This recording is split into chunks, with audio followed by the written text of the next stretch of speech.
வாளர் மதுசூதனன் அவர்கள் எதிர்கால இடதுசாரி போராட்ட களநிலை தொடர்பாக தனது கருத்தை முன்வைப்பார்.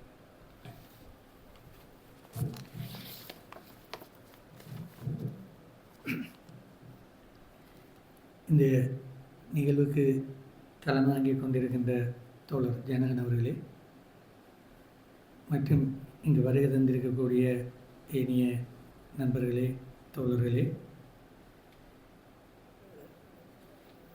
சிங்களத்தில் என்னுடன் உரையாற்ற வந்திருக்கின்ற தோழர் ரணத் அவர்களே, அனைவருக்கும் முதற்கண் எனது வணக்கத்தை தெரிவித்துக் கொள்கின்றேன். இன்று தோழர் அண்ணாமலையினுடைய நினைவாக இவ்வாறான ஒரு கருத்தாடல் நடைபெறுகின்றது. அந்த வகையிலே அண்ணாமலையினுடைய அந்த செயல்பாடுகளும் அவர் விட்டு சென்ற அந்த செயற்பாட்டு தளத்தில் இருக்கக்கூடிய இடைவெளிகள் பற்றிய விடயங்களை ஜனகன் அவர்கள் தன்னுடைய தலைமுறையிலே குறிப்பிட்டார்கள். இதுபோன்று அண்ணாமலை போன்று இன்னும் பல விட்டு சென்ற தோழர்கள் அதிகம். அந்த நிலையிலே தான் இன்று நாம் ஒரு எதிர்காலவியல் நோக்கிலே ஒரு இடதுசாரித்தன செயல்பாடுகளுக்கான களங்கள் எப்படி இருக்கின்றன என்பது பற்றிய ஒரு சிந்தனையை, கருத்துக்களை பகிர்ந்து கொள்வதற்கான ஒரு சந்தர்ப்பமாகவே நான் இதை கருதுகின்றேன். இன்று ஒரு முக்கியமான நாள் என்னவென்று சொன்னால், கார்ல் மார்க்ஸினுடைய இறந்த நாள். கார்ல் மார்க்ஸ் இறந்து 14 மார்ச் 14 இறந்த பொழுது 17 அவரை அடக்கம் செய்கின்றார்கள். அப்பொழுது எங்கெல்ஸ் உரையாற்றுகின்ற பொழுது ஒரு சிந்தனையாளன் தனது சிந்தனையை நிறுத்திவிட்டான் என்ற அடிப்படையில் தான் தன்னுடைய உரையை ஆரம்பித்தார். ஒரு மார்க்சிய சிந்தனை புலத்திலே இருக்கக்கூடியவர்கள் சிந்தனையை நிறுத்துதல், அந்த சிந்தனையை நிறுத்துதலுக்கூடாக ஒரு இருப்பு, இயக்கம், அடையாளம் இவற்றுக்கிடையிலான இணைப்புகளை எங்கெல்ஸ் அவர்கள் மார்க்ஸை மையமாக வைத்து தன்னுடைய அந்த உரை, அந்த அஞ்சலி குறிப்பிலே தன்னுடைய கருத்தை பகிர்ந்து கொள்கின்ற தன்மை பிற்காலத்தில் பல்வேறு மார்க்சிய சிந்தனை பின்புலத்திலேயும் அதற்கான தடயங்கள் தொடர்ந்து கட்டமைக்கப்பட்டு, அல்லது அந்த அறிதல் மரபு, ஒரு சிந்தனை தளம் எவ்வாறு கடத்தப்படுகிறது என்பதற்கு மார்க்சினுடைய இந்த நினைவு நாளிலே நாங்கள் சிந்திப்பது இன்னும் ஓரளவு பொருத்தமாக இருக்கின்றது. ஒரு தற்செயலாகத்தான் நான் நினைக்கின்றேன் இவ்வாறு நிகழ்ச்சி இடம்பெற்றிருப்பதும். அந்த வகையிலே அதற்கும் ஒரு மார்க்ஸை மீண்டும் ஒருக்கா நினைத்து பார்ப்பதற்கான ஒரு தருணமாகவும் நான் இதை கருதுகின்றேன்.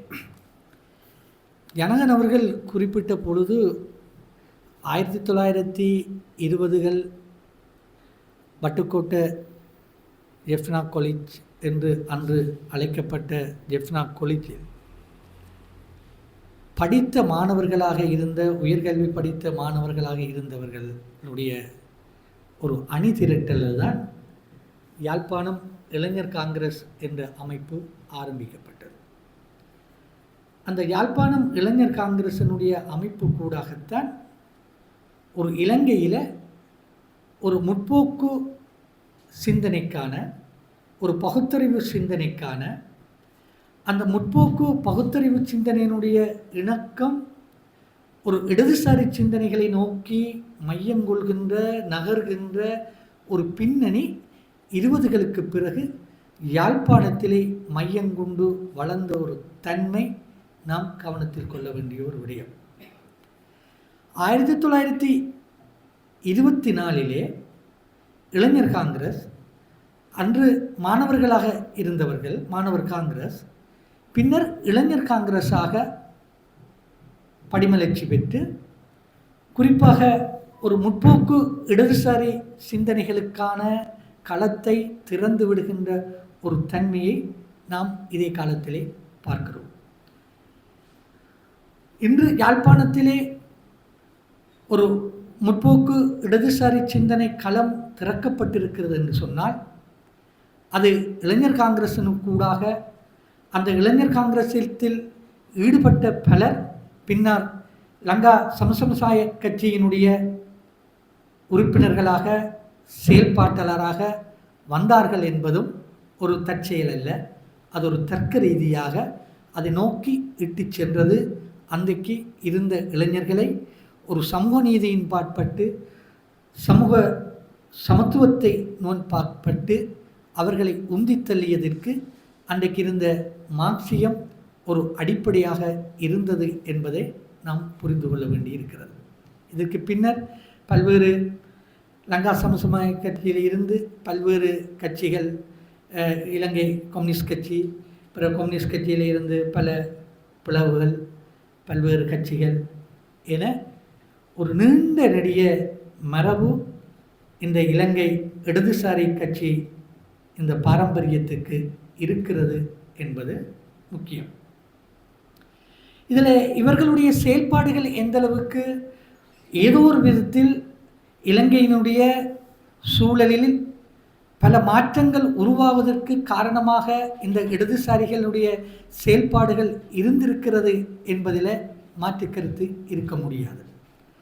ஆனால் அதே நேரம் இந்த இடதுசாரிகள் இவ்வளவு இலங்கை பூராக, அது தமிழ் சிங்கள இடதுசாரிகளுடைய கூட்டு அவர்களுடைய செயல்பாடுகள் ஒரு பக்கம் வளர்ந்து கொண்டிருக்கக்கூடிய அதே காலத்திலே தான் இலங்கையில் இருக்கக்கூடிய இலங்கையினுடைய சமூக உருவாக்கம், அது சார்ந்த முரண்பாடுகள், அந்த முரண்பாடுகளை தீர்ப்பதற்கான வழிமுறைகள் என ஒரு கட்சி அரசியல் சார்ந்தும் ஒரு வெகுஜன அரசியல் சார்ந்தும் பல்வேறுபட்ட முனைப்புகள் எழுச்சி பெறக்கூடிய ஒரு காலத்திலே தான் இந்த இனப்பிரச்சனை என்ற ஒரு விவகாரம் 1920களிலேயே ஆரம்பிக்கப்பட்டது என்பதையும் நாம் கவனத்தில் கொள்ள வேண்டி இருக்கிறது.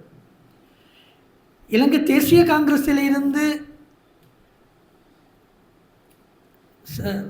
சேர்பொன் அருணாசலம் போன்றவர்கள் இங்கு சிங்கள தரப்போடு முதலாக அவர்கள் கொடுத்த வாக்குறுதியை மீறி இயங்க தொடங்கியிருக்கிறார்கள் என்ற காரணத்தை சொல்லி அன்று 21, 22 இந்த காலப்பகுதியிலே ஒரு தமிழர் மகாசபை என்ற ஒரு அமைப்பை ஆரம்பித்து ஒரு தேசிய இனப்பிரச்சனை தொடர்பான, அன்று அது தேசிய இனப்பிரச்சனை என்ற சொல்லாட்சி எண்ணக்கரு அதிகம் பெற இல்லை என்றாலும் ஒரு தமிழர் விவகாரம் தொடர்பான, தமிழர் அரசியல் தொடர்பான விவகாரம் ஒரு பேசுபொருளாக வந்திருக்கக்கூடிய ஒரு தன்மையை நாம் காணலாம்.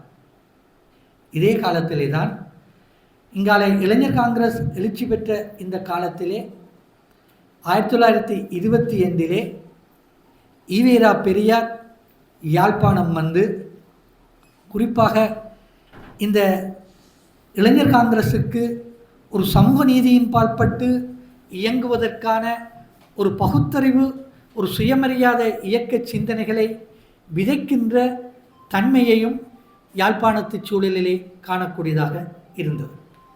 இந்த நீண்ட நெடிய இந்த மரபு 60களுடைய நடுப்பகுதியின் பின்னர், குறிப்பாக 64, 65 இந்த காலப்பகுதியிலே பெரும்பாலும் இடதுசாரி கட்சிகள் வந்து ஒரு ஏற்கனவே வளர்ந்து வந்திருக்கக்கூடிய அந்த இனவாத அரசியல் சூழலுக்குள் தள்ளப்பட்டு இழுபட்டு ஒரு இடதுசாரித்தன செயல்பாடுகளுக்கான களங்கள், ஒரு நம்பிக்கையை ஒரு சிதைக்கின்ற ஒரு தன்மை 65களுக்கு பின்னர் இடம்பெறுகின்ற ஒரு தன்மை இலங்கை சூழலிலே காணக்கூடியதாக இருந்தது. இதே காலத்திலே தான் அன்று வலதுசாரி கட்சியாக இருந்த தமிழரசு கட்சி, அது அதனுடைய செயல்பாடுகள், குறிப்பாக இந்த தேசிய கட்சிகளுடைய தமிழர் விவகாரத்தை கையாள தொடங்கியதனுடைய விளைவாக அவர்கள் தனியாக இந்த இடதுசாரித்தனத்தில் இருந்து ஒரு வலதுசாரி அல்லது தமிழ் தரப்பு நலன் சார்ந்த அரசியலை முன்னெடுக்கக்கூடிய வகையில் தமிழரசு கட்சியினுடைய செயல்பாடுகள் ஒரு பக்கம் போய்கொண்டிருக்கிற ஒரு தன்மையில் தான் 68 இந்த காலப்பகுதியில் குறிப்பாக யாழ்ப்பாணம் வடபகுதி போன்ற பிரதேசங்களில் இந்த ஜாதியக்கு எதிரான தீண்டாமைக்கு எதிரான போராட்டங்கள் எழுச்சி பெற்ற நிலைமையும் அதை இடதுசாரிகள் ஒரு முனைப்பாக கையாண்டு தலைமை தாங்கி இன்றைக்கு ஓரளவு சமூகத்திலே ஒரு சமூக சமத்துவத்தை நோக்கி கோயில்களிலே போய் எல்லோரும் வழிபடக்கூடிய அந்த நிலைமையை ஏற்படுத்துவதற்கான ஒரு மறு தளத்தை உருவாக்கக்கூடிய ஒரு தன்மை அதே காலத்திலே இந்த காலத்திலே தான் உருவானது என்பதையும் நாம் கவனத்தில் கொள்ள வேண்டியிருக்கிறது. இது அடிப்படையில் ஒரு இளைஞர்கள் மத்தியில் குறிப்பாக தமிழ் தரப்பு அன்றைக்கு இருந்த தமிழரசு கட்சியில் இருந்த நம்பிக்கை இனங்கள், அவர்களுடைய செயல்பாட்டில் இருந்த போதாமைகள், அந்த செயல்பாடுகளில் இருந்த ஒரு பிற்போக்குத்தனமான ஒரு தமிழர் சமூகத்தை ஒருங்கிணைக்கக்கூடிய ஒரு முற்போக்கு ஜனநாயக சமூக நீதியின் பாற்பட்ட கருத்தியலில் இருக்கக்கூடிய வீழ்ச்சி அல்லது அதனுடைய பலவீனங்கள் ஓரளவு ஏற்கனவே இந்த இடதுசாரி கட்சிகளில் இருந்த இளந்தலைமுறைக்கு ஏற்பட்டிருக்கக்கூடிய நம்பிக்கை இனங்கள் இந்த தமிழர் விவகாரத்தை சரியான முறையிலே கையாள தவறுகின்ற இடதுசாரித்தனுடைய அது தொடர்பான உரையாடல்கள் பல சந்தர்ப்பங்களில் 70களினுடைய ஆரம்பத்திலே பல உதிரியாக இந்த தமிழரசு கட்சியாக இருந்தாலும் சரி இடதுசாரி கட்சியிலிருந்தும் இடம்பெறாத ஒரு புதிய தலைமுறை இக்காலத்திலே இந்த குறிப்பாக தமிழ் சூழலில் மையம் கொள்ளுகின்ற ஒரு நிலையை காணக்கூடியதாக இருந்தது. இது பரவலாக இந்த வரலாறு அதிகம் பேசப்படாத அல்லது பதிவு செய்யப்படாத ஒரு நிலையிலே அதை நான் தொட்டு காட்டிவிட்டு செல்ல விரும்புகிறேன். ஏனென்றால் ஒரு சமூக ஆய்வாளன் என்ற வகையிலே இந்த 70கள் காலத்திலே இவ்வாறான நீங்கள் பலரிடம் நான் இந்த தேசிய இன பிரச்சனையை இடதுசாரித்தனம் குறிப்பாக இடதுசாரிகள் கையாளுவதில் அவர்கள் கோட்டை விட்டு விட்டார்கள், பலவீனப்பட்டு விட்டு விட்டார்கள். அந்த வகையிலே அந்த தேசிய இன பிரச்சனையை ஒரு மார்க்சிய நிலையிலே புரிந்து கொள்வதற்கான ஒரு உரையாடல் குளம் சிறு சிறு அளவிலே யாழ்ப்பாணத்திலே குறிப்பாக இங்கே கிளிநொச்சி போன்ற பிரதேசங்கள் உள்ளிட்ட பல பிரதேசங்களில் இதற்கான மெல்லிய கீறல்கள் ஆரம்பிக்கப்பட தொடங்கியது.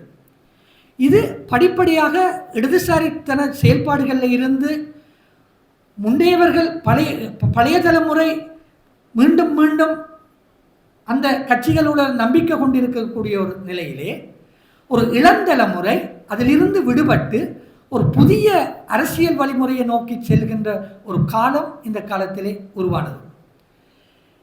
உங்களுக்கு தெரியும் ஞாபகம் இருக்கலாம், இங்கு அவர் 77 பற்றி பேச போகிறார். நான் அதுக்குள் போக விரும்பவில்லை. அது என்ன சொல்ல போகிறாருன்னு எனக்கு தெரியாது. 76 நியூ லெஃப்ட் ரிவ்யூ என்ற பத்திரிகையிலே ஒரு மார்க்சியமும் தேசிய இன பிரச்சனையும் என்ற தலைப்பிலே மைக்கேல் லோவி என்னுடைய ஒரு லத்தீன் அமெரிக்க மார்க்சியருடைய கட்டுரை 76 வெளிவந்தது. அந்த கட்டுரை 78 ஏஜே கனகரட்னா அவர்களால் மொழியாக்கம் செய்யப்பட்டு சிறு நூலாக அக்காலத்திலே வெளிவந்தது. 78 76 அந்த கட்டுரை வருகிறது. 78 இந்த கட்டுரை தமிழில் மொழிபெயர்க்கப்படுகிறது. மொழிபெயர்க்கப்பட்ட கட்டுரை பல இளம் தலைமுறை குழுக்கள் மத்தியில் அது வாசிப்புக்குள்ளாக்கப்படுகிறது. அன்றைக்கு பல்கலைக்கழகத்திலே யாழ்ப்பாண பல்கலைக்கழகத்திலே ஒரு சமூக விஞ்ஞானம் சார்ந்த ஒரு தேசிய இனப்பிரச்சனையை மார்க்சிய நோக்கிலே புரிந்து கொள்கின்ற விளங்கிக் கொள்வதற்கான முயற்சிகள், அதற்கான உரையாடல்கள், வகுப்புகள் ஆரம்பிக்கப்படுகின்ற ஒரு தன்மை அந்த காலத்திலே இருந்தது. முன்னாள் இடதுசாரி அமைப்புகளில் இருந்த பல மாஜித்தோழர்கள் பலர் இந்த இளந்தலைமுறைகளுக்கு பல வகுப்புகளை எடுக்கக்கூடிய சந்தர்ப்பத்தை அக்காலத்திலே காணக்கூடியதாக இருந்தது. இது ஒரு தேசிய இன பிரச்சனையை ஒரு மார்க்சிய நோக்கிலே புரிந்து கொள்வதற்கான ஒரு களம் திறக்கப்பட்ட ஒரு நிலை. நான் பலரிடம் ஒரு ஆய்வு ரீதியாக முயற்சி செய்து பார்த்தேன். இந்த லெனினுடைய தேசிய இன பிரச்சனை பற்றி வந்திருக்கக்கூடிய முக்கியமான எழுத்துக்களாக, கட்டுரைகளாக இருக்கக்கூடிய நூல்களாக இருக்கக்கூடிய 3 நூல்களாக இருந்தாலும் சரி, கட்டுரைகளாக இருந்தாலும் சரி, இதனை குறைந்தபட்சம் அக்கால இளைஞர்கள், இடதுசாரி இளைஞர்கள் பலர் ஒரு 10 தரத்துக்கு மேற்படாமல் படித்ததாக இல்லை. 10 தரத்துக்கு மேற்பட்டு அதை வாசித்து விளங்கிக் கொள்ளக்கூடிய, உரையாடக்கூடிய ஒரு தன்மை இருந்தது. அப்போ இங்கு ஒரு ஏற்கனவே இடதுசாரி கட்சிகள் என்று ஒரு மரபு வழியான இடதுசாரி கட்சிகளுக்கும் அந்த அணிகளுக்கும் ஒரு இளந்தலைமுறைக்கும் இடையில ஒரு பாரிய இடைவெளி, வித்தியாசம் உள்ள ஒரு சூழல் உருவாகின்ற ஒரு தன்மையை நாம் காணக்கூடியதாக இருந்தது. இது ஒரு தேசிய இனப்பிரச்சனையை, ஒரு இனவாத நிலைமையை விளங்கிக் கொள்கின்ற, பகுப்பாய்வு செய்யக்கூடிய ஒரு நிலை இந்த காலத்திலே 80கள், 81, 82, 83 காலத்திலே உச்சம் பெற்று 85 காலப்பகுதி, நான் நினைக்கிறேன் 85 ஒரு ஆரம்ப கால பகுதியில் இந்த போராட்டத்தில் ஒரு 2ஆம் கட்ட நிலை ஆரம்பிக்கப்படுகிறது.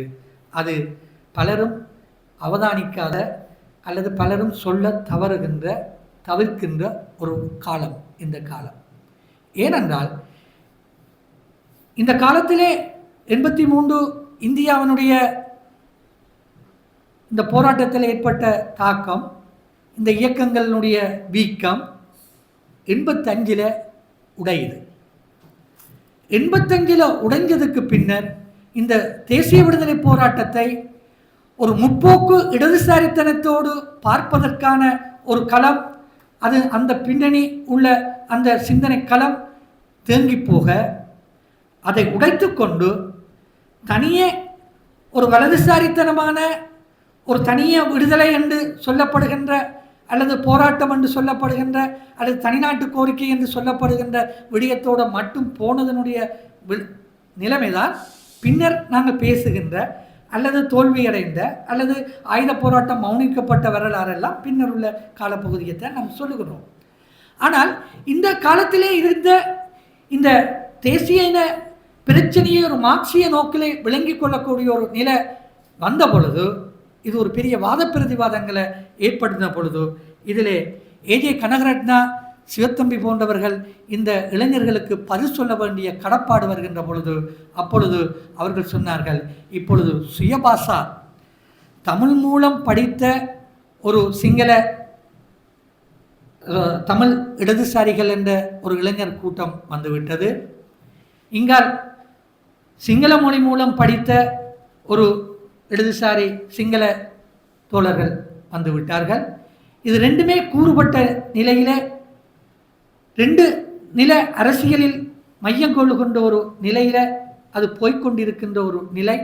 இது பற்றி மிக அது மல்லிகையில் கூட ஒரு 3 கட்டுரைகள் வந்திருக்கின்றன. இந்த கட்டுரைகள் எல்லாம் ஒரு விதத்தில் ஒரு தேசிய இன பிரச்சனையை விளங்கிக் கொள்கின்ற ஒரு மார்க்சிய நோக்கில் புரிந்து கொள்வதற்கான பின்புலத்தை ஆரம்பிக்கின்ற ஒரு தன்மை மேற்கிளம்புது.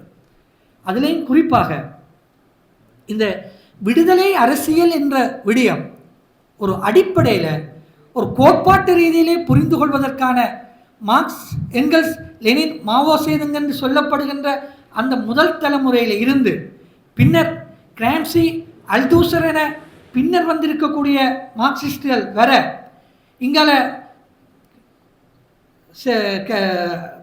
கஸ்டோல இருந்து எங்கள் ரே வரை உள்ள மரபு வர, இவைகள் எல்லாம் படிக்கக்கூடிய, வாசிக்கக்கூடிய, இது சார்ந்த பல நூல்கள் எல்லாம் யாழ்ப்பாண பல்கலைக்கழகத்தில் மறுமலர்ச்சி கழகம் என்ற ஒரு அமைப்பு இருந்தது.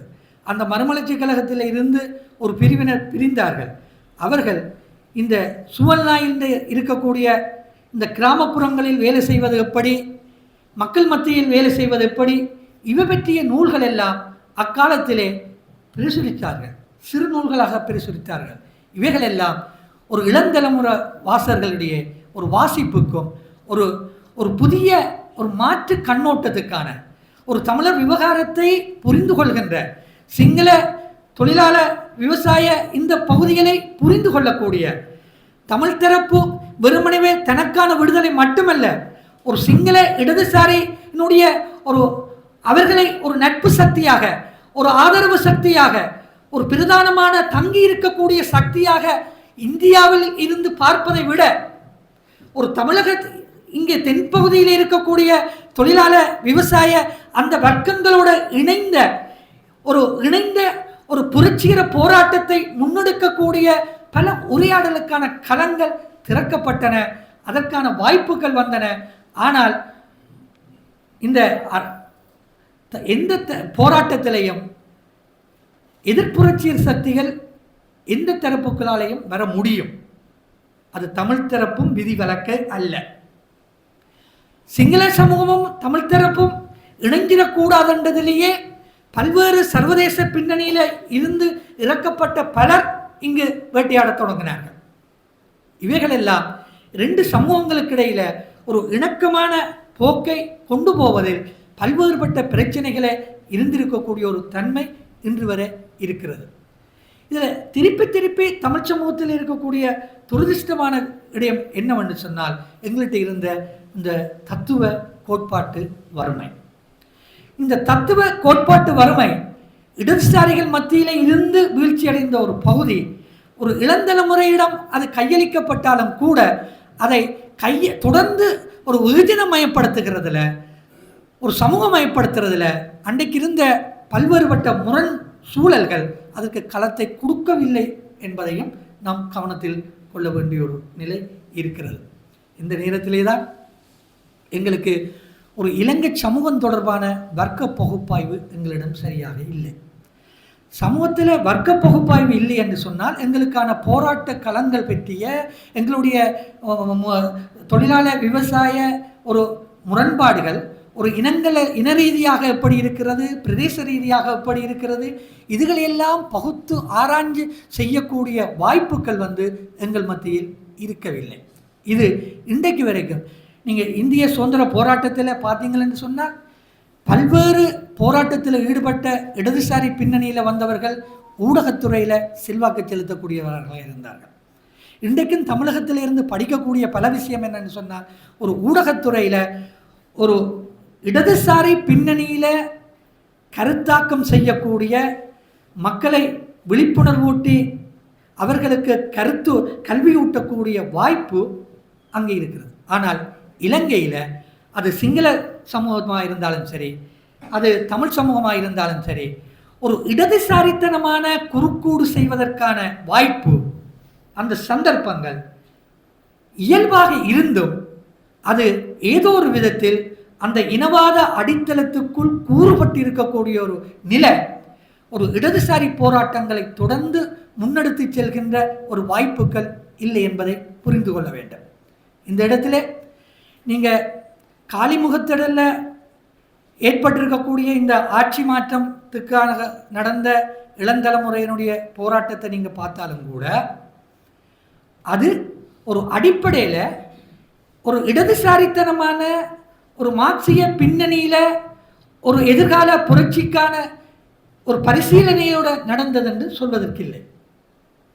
அது அடிப்படையில் ஒரு ஜனநாயக ரீதியான ஒரு சமூக நீதியாக ஏற்பட்ட கோரிக்கைகளுக்கு வடிவம் கொடுக்கக்கூடிய அந்த வடிவத்தை அன்று குறிப்பாக 74-75க்கு பிறகு லத்தீன் அமெரிக்க நாடுகள், குறிப்பாக பின்னர் அமெரிக்கா போன்ற மேற்கு நாடுகளுடைய களங்கள் எப்படி மூன்றாம் உலக நாடுகளில் இந்த புரட்சிகர மாற்றத்தை என்ற போர்வையில் எவ்வாறான மாற்றங்களுக்கு இந்த பல்தேசிய கொம்பனிகளும் அமெரிக்க தலைமைத்துவங்களும் எவ்வாறான ஒரு இறக்குமதி புரட்சியை நடத்துவதற்கான களங்களை திறந்து விட்டார்களோ அதனுடைய ஒரு அடிப்படையில் அதனுடைய ஒரு சாயலோடு தான் இந்த காலிமுகத்தில் நடந்த ஒரு விடயத்தை நீங்கள் பார்க்கலாம். இங்கே தொழிற்சங்கங்களுடைய போராட்டங்கள் கிட்டத்தட்ட தேங்கி போன ஒரு நிலை.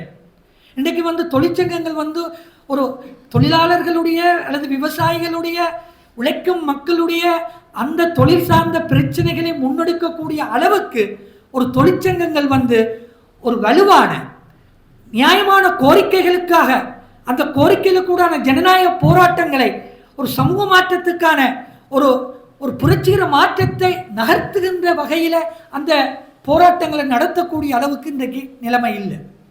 ஏனென்றால் இன்றைக்கு அடிப்படையில் இந்த ஆசிரியர் சங்கமாக இருந்தாலும் சரி, ஏனைய சங்கங்களாக இருந்தாலும் இன்றைக்கு ஜேவிபியினுடைய அரவணைப்பில் வளர்ந்தவர்கள் இன்றைக்கு ஜேவிபிக்கு எதிராக போகக்கூடாது என்ற வகையிலேயே இருக்கிறார்கள். இதுக்கு நல்ல உதாரணம், நேற்று யாழ்ப்பாண டவுனிலே இந்த பயங்கரவாத தடை சட்டத்தை நீக்க வேண்டும், இந்த கோரிக்கையை நீக்க வேண்டும் என்று சொல்லி ஆட்சிக்கு வந்தவர்கள் இன்னும் அந்த பக்கம் தசை திரும்பவில்லை என்று ஒரு போராட்டம் நடத்தப்பட்டது.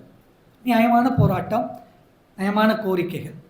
ஆனால் ரொம்ப கண்ணுக்கு புலப்படாத நுட்பமாக நாங்கள் அதை பார்த்தோமா என்று சொன்னால், அந்த போராட்டத்துக்கு தலைமை தாங்கக்கூடிய அல்லது போராட்டத்தை வழிநடத்தக்கூடியவர்கள் யார் என்று பார்த்தால் மறைமுகமாக இதே ஆட்சியாளர்கள் வருவதற்கு காரணமாக இருந்தவர்கள்.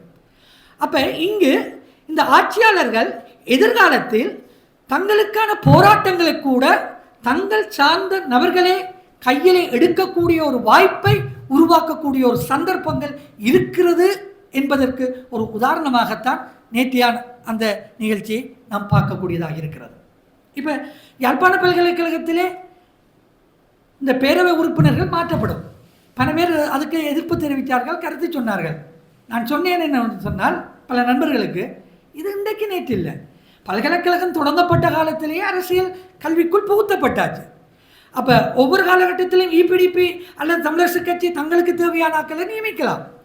இன்றைக்கு அவர்கள் நியமிக்கிறதில் அதை நாம் சரிபொழி என்றதுக்கு அப்பால் அவர்கள் ஆட்சிக்கு வந்தால் அந்த உறுப்பினர்களை தங்களுக்கு சாதகமாகத்தான் உருவாக்குவார்கள்.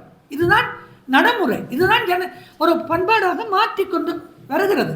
ஆகவே இந்த இடதுசாரியினுடைய எதிர்காலம் என்பது உண்மையிலே பல கேள்விக்குறிகளை முன்வைக்கிறது. பாண்டியன் என்று சொல்லி ஒரு தமிழக இடதுசாரி பின்னணியில் ஒரு மூத்த தலைவராக இருந்தவர்.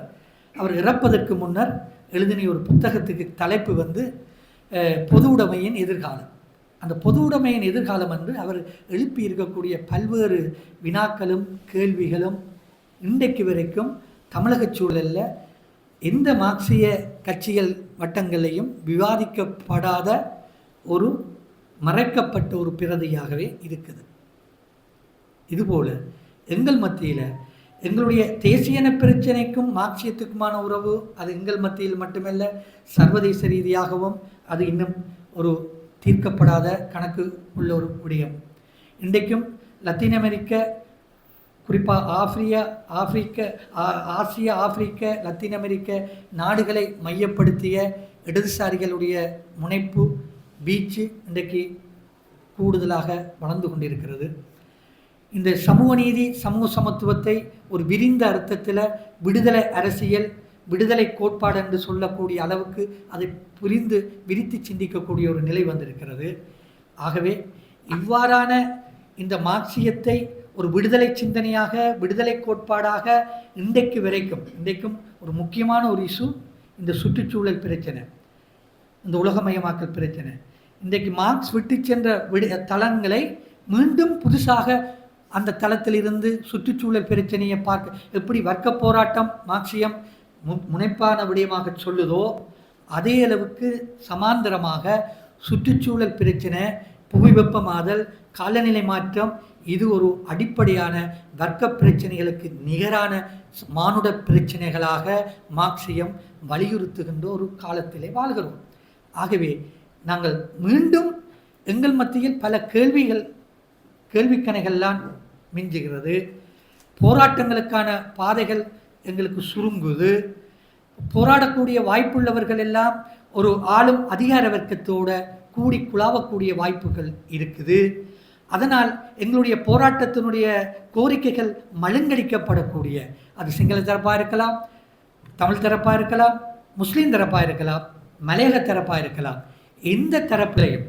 அப்போ இலங்கை ஒரு பல்லின சமூகத்தினுடைய கலாச்சாரத்தினுடைய ஒரு நாடு என்று நாங்கள் சொன்னால், இந்த ஒவ்வொரு சமூகங்களுடைய சமூக பாதுகாப்பை, சமூக நீதியை, சமூக சமத்துவத்தை உத்தரவாதப்படுத்தக்கூடிய பாதுகாக்கக்கூடிய ஒரு மாற்று கலாச்சாரத்துக்கை நோக்கி பயணிப்பதற்கான எதிர்காலம்தான் எங்களுக்கு ஒரு இடதுசாரித்தனமான பார்வை எங்களுக்கு முன் வச்சிருக்கக்கூடிய விடயம்.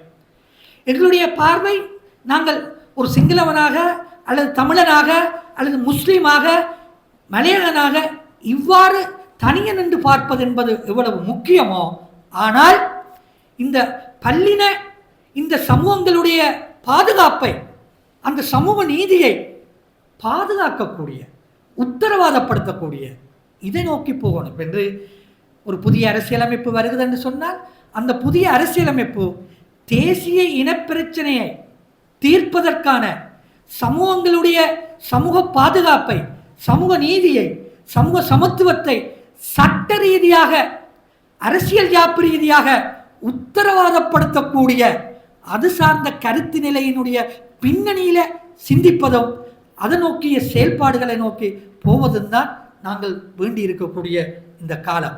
ஆகவே இந்த இடதுசாரித்தனமான செயல்பாடுகள் ஒரு அந்த சுருங்கி கொண்டிருக்கிறது. இடதுசாரித்தனமான நபர்கள் வெறுமனவே பழைய மேற்கோள்களை சொல்வதால் இடதுசாரி அல்ல. அந்த இடதுசாரி தான் வாழுகின்ற காலத்தில் அந்த சூழலில் அந்த இடதுசாரித்தனமான நிலைப்பாட்டுக்கும் அந்த உணர்வு ரீதியான சிந்தனை ரீதியான செயல்பாட்டுக்கும் ஒரு செயல் வீரனாக ஒரு கோட்பாட்டாக்கம் செய்யக்கூடிய ஆற்றல் உள்ளவனாக இருப்பதில் தான் அது தங்கி இருக்கிறது. அது சிங்கள சகோதரர்களாக இருக்கலாம், தமிழ் சகோதரர்களாக இருக்கலாம், இந்த இரண்டு தரப்புக்குள்ளேயும் தான் தங்கி இருக்கிறது. உண்மையிலே இந்த நிகழ்வு இரண்டு மொழிகளிலும் செய்கின்ற பொழுது இருக்கக்கூடிய கடந்த காலங்களில் நாம் விட்ட பிரச்சனை, இரண்டு மொழிகளிலும் அது ஒருவர் இருக்கிறாரோ இருவர் இருக்கிறாரோ அதற்கான சமதையான மொழிபெயர்ப்பு சிங்களத்தில் பேசுவதை நாம் கேட்க வேண்டும், தமிழில் பேசுவதை அவர்கள் கேட்க வேண்டும். அதற்கான ஒரு பரஸ்பர ஒரு புதிய கலாச்சார உணர்திறன் கட்டமைக்கப்பட்டால் தான் எதிர்காலத்தில் நாங்கள் கொஞ்சமாவது நம்பிக்கை வைத்து இரண்டு சமூகங்களுக்கிடையில ஒரு உரையாடலும் ஒரு செயல்பாட்டுக்கான களங்களையும் ஒரு இணக்கத்தோட ஒரு பரஸ்பர ஒரு ஜனநாயகத்தன்மையோடு நாம் கட்டி காக்க முடியும். அந்த அடிப்படையில் மார்க்சியம் இன்றைக்கி புதிய பல விஷயங்களை எங்களுக்கு தருகிறது. இன்றைக்கி கிட்டத்தட்ட எங்களுக்கு மூலதனம் நூல் தமிழுக்கு வருவதற்கு 75 வருஷங்கள் சென்றது. சிங்களத்தில் வந்திருக்கா இல்லையான்னு எனக்கு தெரியாது. 75 வருஷம். லெனினுடைய அனுபவவாதம் பொருள்முதல்வாதமும் அனுபவவாத விமர்சனம் என்ற நூல் வெளிவருவதற்கு இப்போ கடந்த ஒரு வருடத்தில் தான் அந்த நூல் வெளியில் வந்திருக்கு. புனித குடும்பம் என்ற நூல் தமிழில் வரவே இல்லை. ஜெர்மன் ஐடியாலஜி தமிழில் வரவே இல்லை. அப்போ நாம் மார்க்சிய புலமையாளர்களாக இருந்து செயலாற்றுவதற்கான வாய்ப்புகள் எங்களுக்கு நிறைய தேவை இருக்கிறது. சிங்களத்திலேயும் தமிழ்லையும் சரி சில புத்தகங்கள் அடிப்படையான புத்தகங்கள் ரெண்டு மொழியிலையும் சமாதையாக வெளிவர வேண்டிய ஒரு காலம் இதுதான். எதிர்காலத்தில் நாங்கள் நம்பிக்கையோட பரஸ்பர இந்த சமூகங்களுக்கு இடையிலான உறவாடல்களை மேற்கொள்ளக்கூடிய வாய்ப்பு இருக்கிறது.